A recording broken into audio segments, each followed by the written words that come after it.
तर ही दृश्य आपण पाहतोय ठाण्यामध्ये आता दहीहंडीचा उत्साह हा सध्या शिगेला पोहोचल्याचं दिसून येतंय। ठाण्यामध्ये माजी आमदार रवींद्र फाटक यांच्या संकल्प प्रतिष्ठानचं हे खरं तर 20वे वर्ष आहे। या 20व्या वर्षी आज विविध कार्यक्रमांचं आयोजन करण्यात आलंय। 9 थरांची दहीहंडीचा विक्रम जो आहे तो या दहीहंडीचा आहे आणि तो विक्रम जो कोणी तोडेल त्याला 21 लाखांचं बक्षीस आहे। आपल्यासोबत काही महिला गोविंद पथकर आपण त्यांच्याशी बोलणार आहेत। काय सांगशील, कुठून आली आहेस तू आणि किती जणांची टीम आहे तुमची? आम्ही भांडूपवरून आलोय।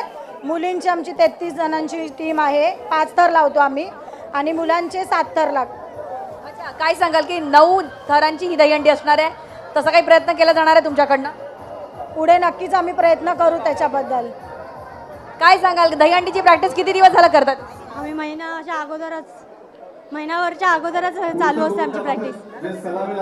गुरुपौर्णिमा ज्यावेळी स्टार्ट झाले ना तेव्हापासून आम्ही थर लावायला स्टार्ट केलेले आहे। प्रॅक्टिस करून एकदम जमकी प्रॅक्टिस केलेली आहे आम्ही। कशी कशी प्रॅक्टिस करता, काय काय असतं त्या प्रॅक्टिस? आम्ही पहिला वॉर्मअप घेतो, त्याच्यानंतर आवाज देतो आणि मग आम्ही जमकी प्रॅक्टिस करतो। रात्री 12 वाजता ते 1 वाजता आमची जोपर्यंत प्रॅक्टिस संपते तोपर्यंत आम्ही घरी जात नाही।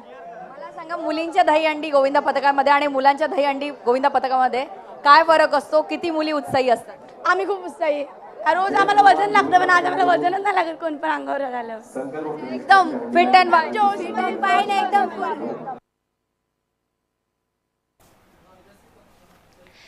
तर संकल्प प्रतिष्ठानच्या दहीहंडीचं हे 20वे वर्ष आहे। या पार्श्वभूमीवर आज या ठिकाणी विविध कलाकारांना देखील बोलवण्यात आलेलं आहे।